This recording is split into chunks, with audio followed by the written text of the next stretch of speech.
오늘 우리에게 주시는 하나님의 말씀 같이 보도록 합니다. 구약성경 사사기 3장 31절 말씀 보도록 합니다. 찾으신 줄 알고 제가 봉독해 올리겠습니다. 에훗 후에는 아나세 아들 삼갈이 있어 소몬은 막대기로 블레셋 사람 600명을 죽였고 그도 이스라엘을 구원하였더라. 아멘. 오늘 말씀의 제목은 삼갈의 막대기라고 하는 제목으로 같이 여러분과 은혜를 나누고자 합니다. 제가 소개해드릴 사람, 그 인물이 누구인지를 여러분 먼저 맞춰보시기 바랍니다. 9살 때 어머니가 세상을 떠났습니다. 22살 때 가게 점원으로 일하다가 직장을 잃었습니다. 26살 때 동업자가 빚을 남기고 죽는 바람에 생고생을 했습니다. 28살 때 4년간 쫓아다니던 아가씨에게 청혼을 했다가 거절당했습니다. 그뿐만이 아닙니다. 37살 때 3번 만에 국회의원에 당선이 되었지만 2년 후에 쫓겨났습니다. 42살 때 4살짜리 아들이 죽었습니다. 47살 때 미국 부통령 선거에서 떨어졌습니다. 51살 때 그야말로 천신만고 끝에 미국 대통령이 되었습니다. 여러분, 누구 얘기 같습니까? 그렇습니다. 바로 미국의 링컨 대통령 이야기입니다. 링컨 대통령은 모든 악조건을 극복하고 미국 역사상 가장 위대한 대통령이 되었습니다. 링컨의 이야기를 들으면 여러분도 자신감이 생길 것입니다. 몇 번 실패하더라도 얼마든지 일어설 수 있다라고 하는 그러한 자신감이 생기는 것이죠. 오늘 본문에도 링컨과 비슷한 인물이 등장합니다. 오늘 본문 말씀을 다시 한번 읽어드리면 에훗 후에는 아나세 아들 삼갈이 있어 소몬은 막대기로 블레셋 사람 600명을 죽였고 그도 이스라엘을 구원하였다라 하겠습니다. 여기 보니까 그도 이스라엘을 구원하였다라고 하는 말씀이 나옵니다. 이 말은 삼갈 사서도 민족을 구원했다라고 하는 그런 뜻입니다. 바로 이것이 참으로 삼갈이라고 하는 인물, 하나님께 쓰임 받을 때에 존귀한 자가 되었다라고 하는 것을 우리에게 강조하고 있는 것이죠. 바로 삼갈도 큰 일을 했다는 것입니다. 그렇습니다. 하나님 손에 붙잡히면 그리고 그분을 향한 믿음을 가지면 세상을 살리는 존귀한 인생을 살 수 있다라고 하는 것입니다. 오늘 말씀을 통해서 여러분과 함께 중요한 교훈을 몇 가지 나누고자 합니다. 첫째는 우리가 사는 시대는 위험하다라고 하는 것을 우리가 생각해 보고자 합니다. 적장 에굴론을 단칼로 죽였던 에훗은 80년 동안 이스라엘이 평안히 살도록 나라를 잘 다스렸습니다. 그러나 에훗 이후에는 이스라엘에 다시 평화가 사라졌습니다. 사사기의 전형적인 기록 형태를 보면 31절 본문에는 다음과 같은 기록이 숨어 있다라고 하는 것을 충분히 알 수 있습니다. 이런 내용이죠. 이스라엘이 또 여호와께 범죄했다. 하나님은 진노하셨고 이스라엘을 블레셋에 팔아넘기셨다. 이스라엘은 몇 년 동안 학대를 당하다가 하나님께 부르짖었고 하나님은 구원자로 삼갈을 세우셨다라고 하는 이 말씀, 바로 이 말씀이 오늘 본문에서는 빠져 있다는 것입니다.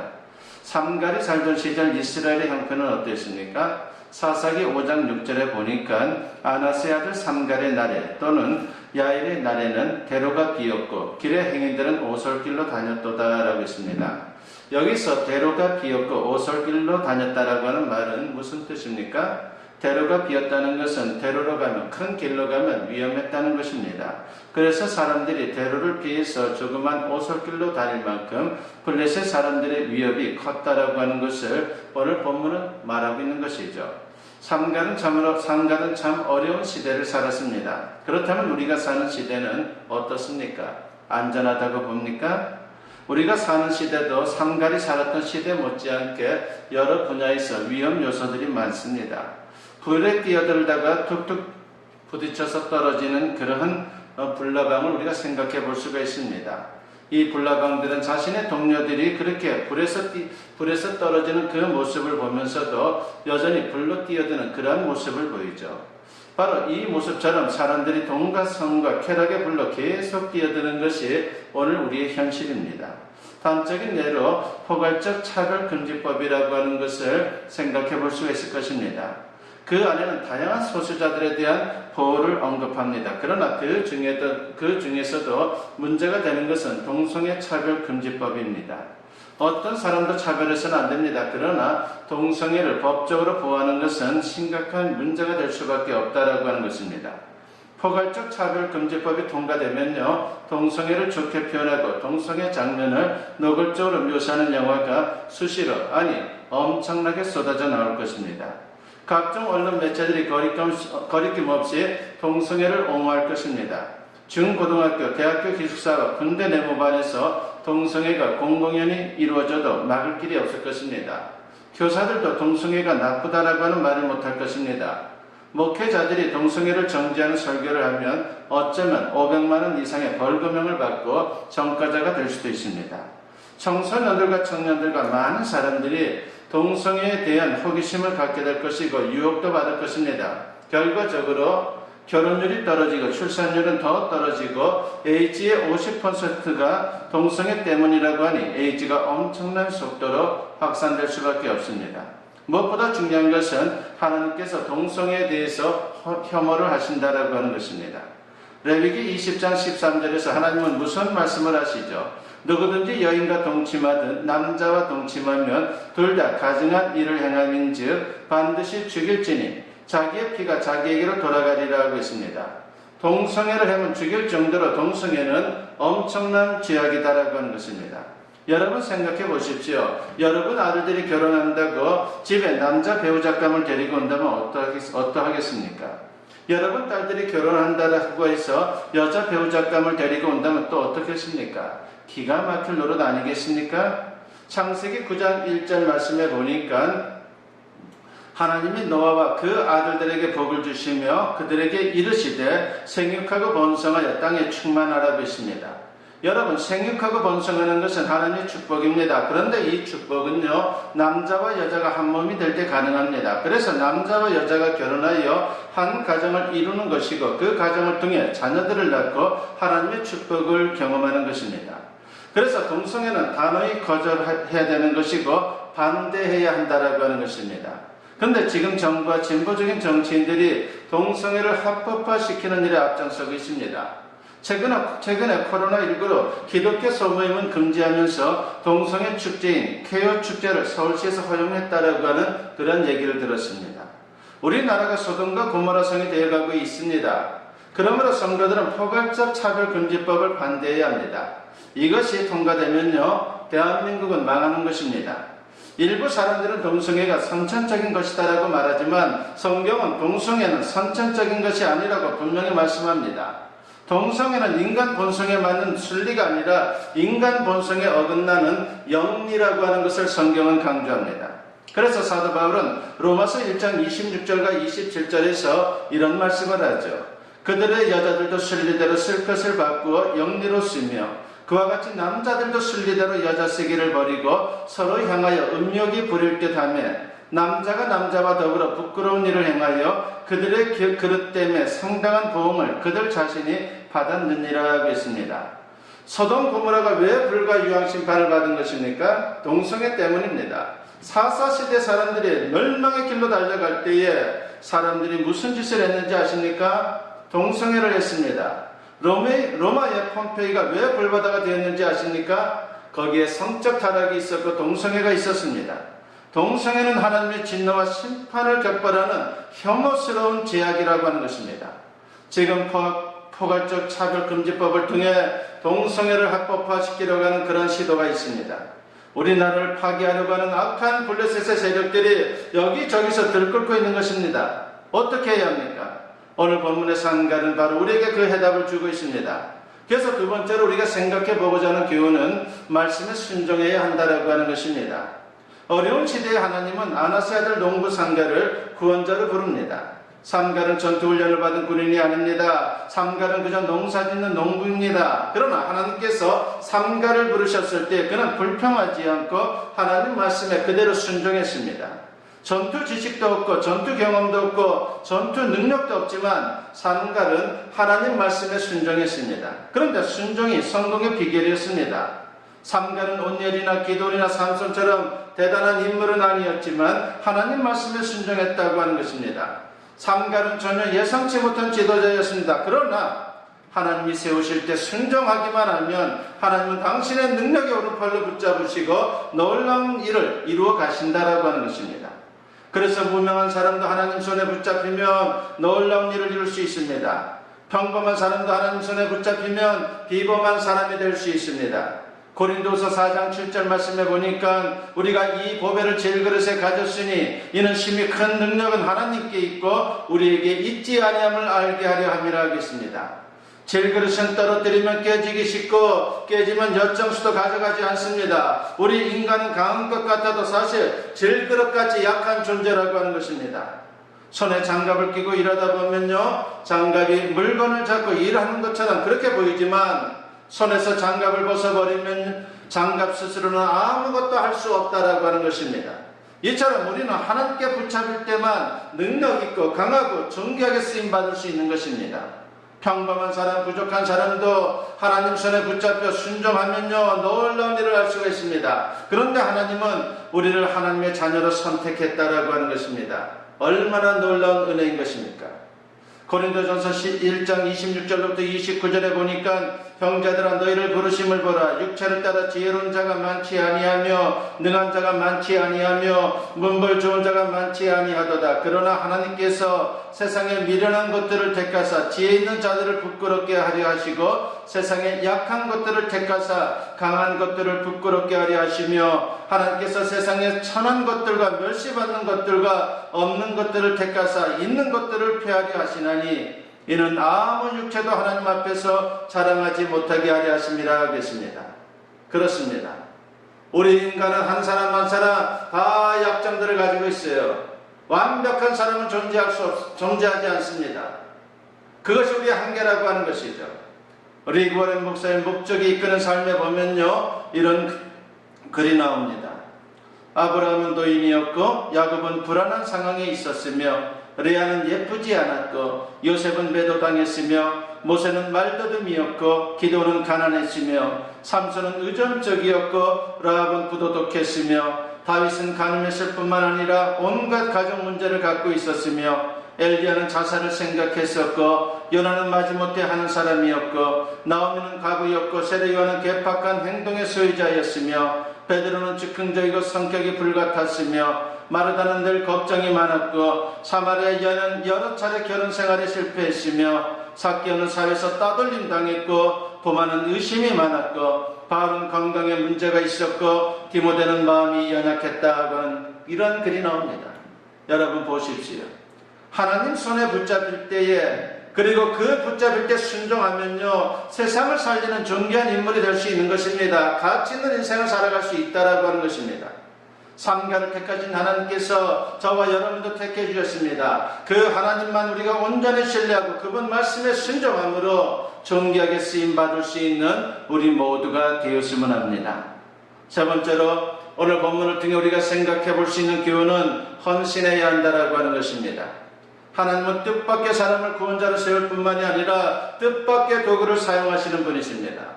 블레셋 사람들은 지중해 연안에서 가나안 땅을 점령하려고 항상 기회를 엿보던 그러한 민족입니다. 다윗과 맞붙은 거인 골리앗도 블레셋 사람입니다. 블레셋 사람들은 칼과 방패와 창이 있었습니다. 그러나 삼가를 비롯한 이스라엘 사람들은요 무기다운 무기가 없었습니다.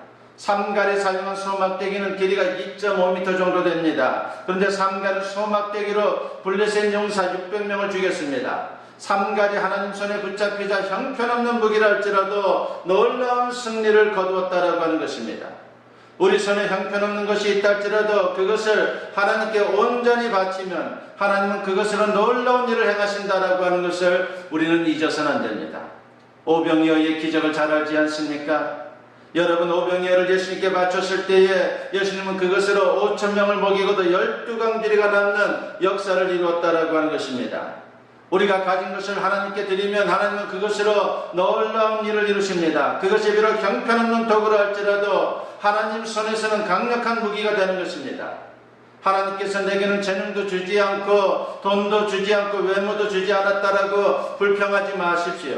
내가 가진 것이 정말 보잘것없는 것일 수 있습니다. 그러나 일단 하나님께서 그것을 사용하면 놀라운 역사가 일어난다라고 하는 것입니다. 그러므로 승리는 우리가 가진 무기에 달려있는 것이 아닙니다. 우리의 승리는 하나님 손에 달려 있습니다. 내 인생 내가 산다. 여러분, 이 말을 어떻게 생각합니까? 맞는 말입니까? 그렇지 않습니다. 만일 내 인생을 정말 내가 사는 것이라면 세상에서 실패하고 좌절하는 사람은 한 사람도 없을 것입니다. 누구나 잘 해보겠다라고 계획하고 노력하고 있으지만 사실 우리의 현실에서는 잘 안 됩니다. 인생은 결코 내 마음대로 되는 게 아닙니다. 그런데도 내 인생 내가 산다고 주장하는 사람이 있다면 그 사람은 철이 없거나 아니면 강 큰 사람일 것입니다. 그러면 인생은 누구 마음대로 움직입니까? 하나님 마음대로, 다시 말하면 하나님 뜻대로 움직여지는 것입니다. 이런 사실을 인정하는 게 바로 신앙입니다. 그런데 하나님의 존재를 인정하지 않는 사람들은 다른 생각을 합니다. 막연히 운이나 요행으로 된다라고 생각합니다. 그래서 미신에 빠지는 것입니다. 여러분, 이런 식으로 인생을 살면요 절대로 승리할 수 없습니다. 정말 바른 인생을 살고 승리하는 인생을 살기 원한다면 우리가 해야 될 것은 진리를 붙잡는 것입니다. 인생만사는 살아계신 하나님이 주관하시고 다스린다는 그 사실이 진리라고 하는 것입니다. 하나님은 우리 인생의 주인이십니다. 우주 만물을 창조하셨고 우리 한 사람 한 사람을 창조하셨기 때문입니다. 그리고 죄로 영적을 우리를 예수님의 십자가 대속으로 구속하셨기 때문입니다. 더 나아가 우리가 인생을 마친 후에 들어갈 천국을 준비하고 있기 때문입니다. 무엇보다 순간순간 우리 인생 가운데 섭리하시기 때문입니다. 성경은 하나님의 섭리에 대해 누누이 강조하죠. 잠언 20장 24절에 보니까 사람의 걸음은 여호와로 말미암나니 사람이 어찌 자기의 길을 알 수 있으랴고 했습니다. 그리고 사무엘상 2장 6절과 7절에 보니까 여호와는 죽이기도 하시고 살리기도 하시며 스올에 내리기도 하시고 거기에서 올리기도 하시는도다. 여호와는 가난하기도 하시고 부하게도 하시며 낮추기도 하시고 높이기도 하시는도다 라고 했습니다. 인생이 자기 스스로 사는 것 같지만 사실 인생만사 모두 하나님 손에 달려있다는 것입니다. 비유적으로 말하면 우리 눈에 보이지 않지만 살아계신 하나님께서 보이지 않는 손으로 우리 인생을 보호하시고 통치하고 있습니다.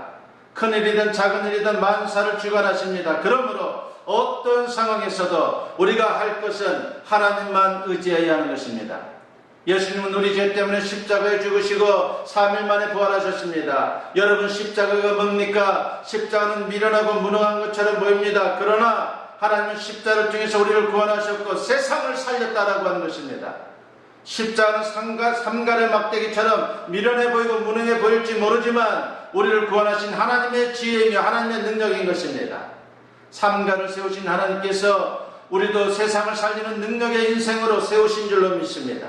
우리가 할 일은 내가 가진 것을 하나님께 온전히 헌신하고 나를 부르신 하나님을 절대 신뢰하고 그분 말씀에 순종하는 것입니다. 오늘 말씀을 기억하면서 순리가 아닌 영리의 길을 가는 세상에서 하나님께 순종하고 헌신함으로 죽어가는 세상을 살리는 일에 귀하고 아름답게 쓰임받을 수 있는 저와 여러분 모두 될 수 있기를 주님의 이름으로 간절히 축원합니다. 기도드립니다. 사랑과 은혜가 충만하신 아버지 하나님 감사합니다. 오늘도 말씀을 통해서 같이 은혜 나누고 도전받게 하시니 감사합니다. 아버지 하나님, 험악한 세상 가운데에서 우리 믿음의 사람들에게 참으로 필요한 것이 무엇인지를 오늘 말씀을 통해 들려주시니 감사합니다.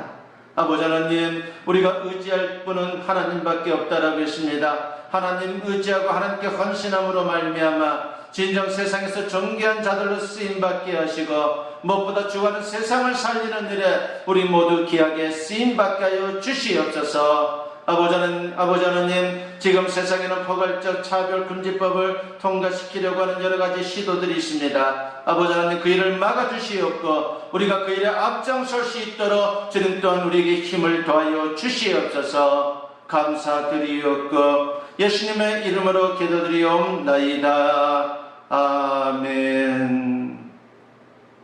축복 기도드립니다. 이제는 우리 주 예수 그리스도의 은혜와 아버지 하나님의 무궁하신 사랑하심과 성령의 감화감동 역사 충만하심이 오늘 주님께 예배로 영광 돌리며 선포된 말씀과 같이 삼가리 주님께 온전히 쓰임받는 인생이 되었듯이 주님께 우리의 모든 것을 헌신하고 주님 말씀에 순종함으로 주님의 능력의 도구들이 되게 하시고 주님 주신 사명 잘 감당하여 주와는 세상 살리는 일에 귀하게 쓰임받을 것을 믿고 세상을 향하는 주님의 사랑하는 백성들 위해 지금으로부터 영원토록 함께 하시기를 간절히 축원하옵나이다. 아멘.